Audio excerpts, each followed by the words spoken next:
Shalom, perkenalkan nama saya Sarah. Saya dari Prodi Pendidikan Geografi, Fakultas Keguruan dan Ilmu Pendidikan, Universitas Tadulako. Di video ini saya akan mempresentasikan materi tentang presipitasi.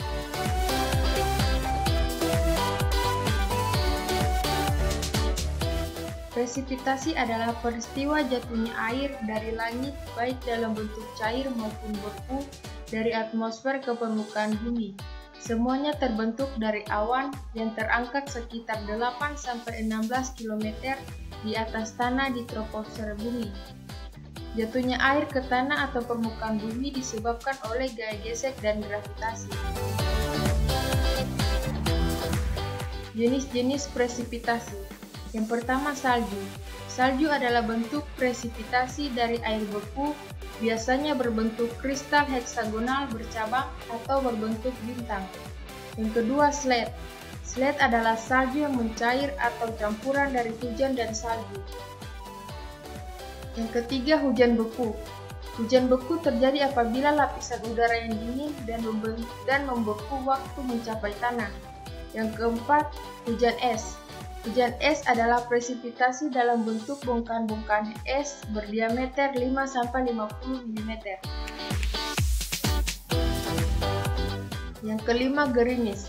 Gerimis adalah presipitasi berbentuk cair dengan butiran air sangat kecil dan hampir seragam, berdiameter kurang dari 0,5 mm. Yang keenam, embun. Embun adalah presipitasi terbentuk secara langsung dengan kondensasi yang terjadi di permukaan bumi. Kemudian jenis hujan berdasarkan proses terjadinya. Yang pertama, hujan siklonal.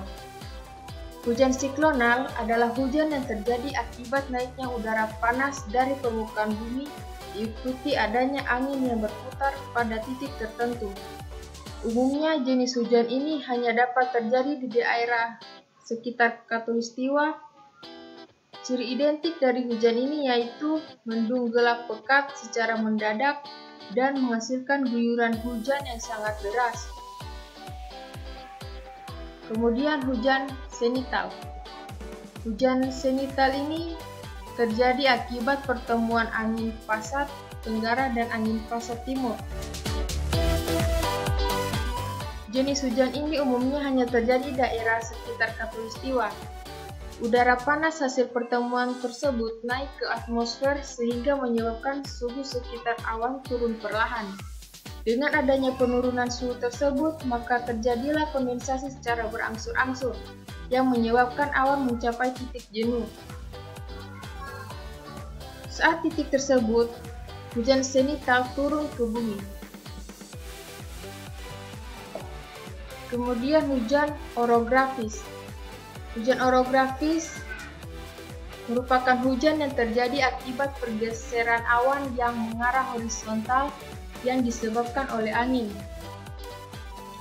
Angin membawa awan hingga mencapai daerah pegunungan dan akan mengalami kondensasi sebab suhu dingin yang ada di sekitarnya. Kondensasi tersebut terjadi secara berangsur-angsur hingga awan mencapai titik jenuh hingga terjadilah hujan. Kemudian hujan frontal. Hujan frontal merupakan hujan yang terjadi akibat pertemuan massa udara dingin dengan massa udara panas. Pertemuan dua udara tersebut terjadi di tempat yang bernama bidang front. Pertemuan tersebut menyebabkan massa udara dingin berada di bawah dan menstimulasi terjadinya hujan di sekitar bidang front. Kemudian hujan muson. Hujan muson merupakan hujan yang terjadi karena pengaruh angin muson. Angin muson tersebut terjadi karena pengaruh gerak semu tahunan matahari terhadap khatulistiwa bumi.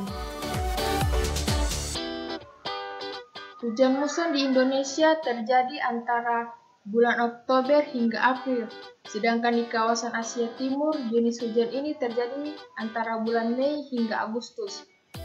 Karena siklus angin dan hujan muson, maka terdapat musim hujan dan kemarau. Kemudian hujan buatan. Hujan buatan merupakan hujan yang terjadi akibat campur tangan manusia dalam memanipulasi keadaan fisik atmosfer lokal. Atau lebih tepatnya manusia memanfaatkan proses tumbukan dan penggabungan awan atau ice nucleation. Curah hujan buatan biasanya lebih sedikit dibandingkan dengan jenis hujan lainnya.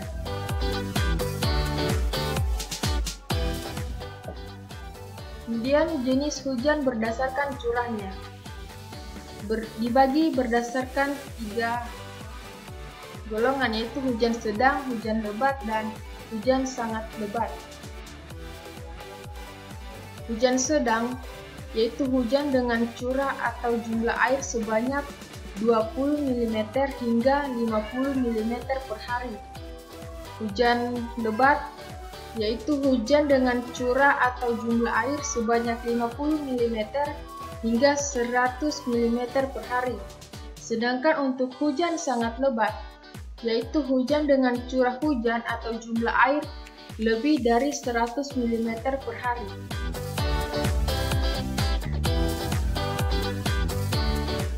Kemudian tipe-tipe hujan. Tipe-tipe hujan ada 3, yaitu hujan konvektif, hujan frontal, dan hujan orografis. Hujan konvektif itu disebabkan oleh adanya beda panas yang diterima permukaan tanah dengan panas yang diterima oleh lapisan udara di atas permukaan tanah tersebut. Kemudian hujan frontal. Hujan frontal disebabkan oleh bergulirnya dua massa udara yang berbeda suhu dan kelembapan.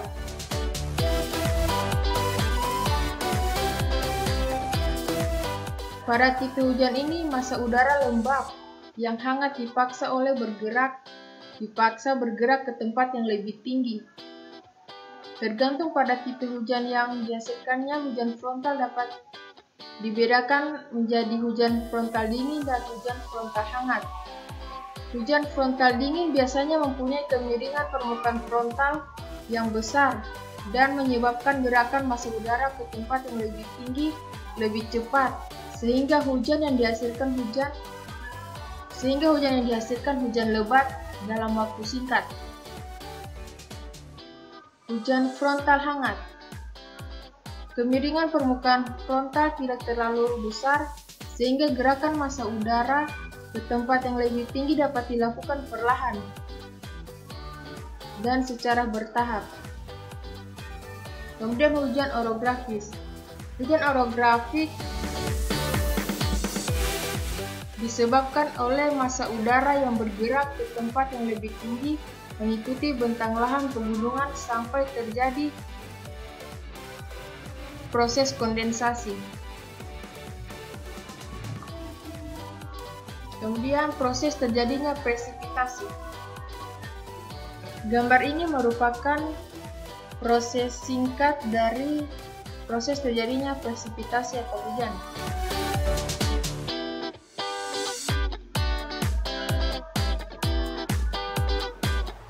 Bisa kita lihat dari gambar ini di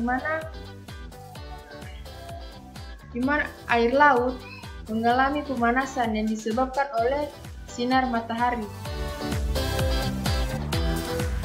Karena air laut ini mengalami pemanasan, maka air laut ini akan mengalami penguapan yang bergerak ke atas. Peristiwa ini dinamakan evaporasi. Evaporasi adalah air yang ada di bumi akan menguap ke udara karena adanya panas matahari.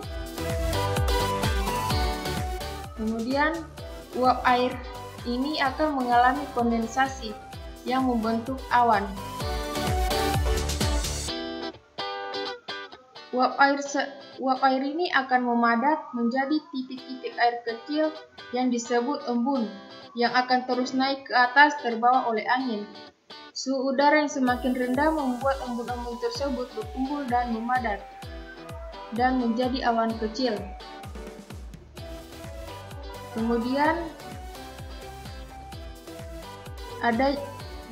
karena adanya hembusan angin,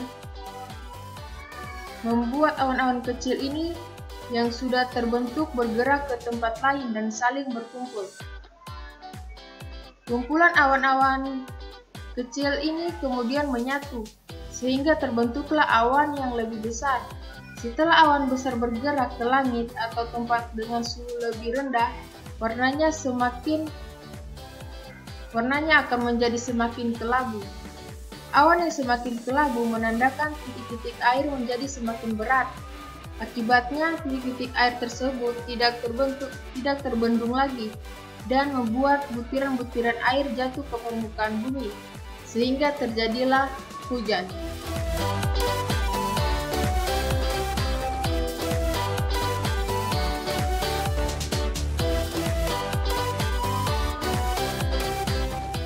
Kemudian, faktor yang mempengaruhi presipitasi.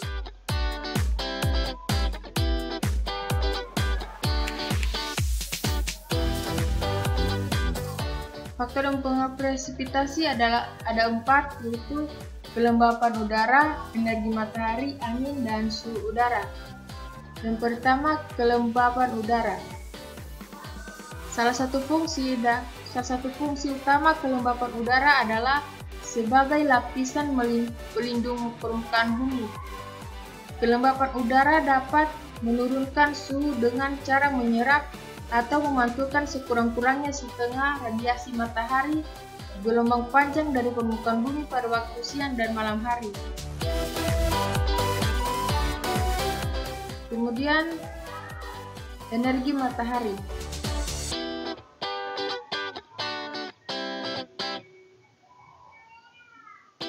Energi matahari bersifat memproduksi gerakan massa udara di atmosfer dan di atas lautan. Energi ini merupakan sumber tenaga untuk terjadinya proses evaporasi dan transpirasi. Evaporasi berlangsung pada permukaan badan perairan, sedangkan transpirasi adalah kehilangan air dalam vegetasi. Energi matahari mendorong terjadinya daun hidrologi melalui proses radiasi. Sementara penyebaran kembali energi matahari dilakukan melalui proses konduksi dari daratan dan konveksi yang berlangsung di dalam badan air dan atmosfer. Faktor yang ketiga yaitu angin. Angin adalah gerakan massa udara, yaitu gerakan atmosfer atau udara yang nisbi terhadap permukaan bumi. Parameter tentang angin yang biasanya dikaji adalah arah dan kecepatan angin. Kemudian faktor yang keempat yaitu suhu udara. Suhu mempengaruhi besarnya curah hujan, laju evaporasi, dan transpirasi. Suhu juga dianggap sebagai salah satu faktor yang dapat memperkirakan dan menjelaskan kejadian dan penyebaran air di muka bumi.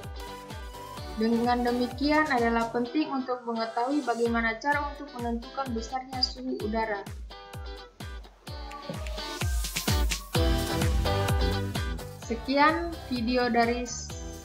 Sekian hasil presentasi saya.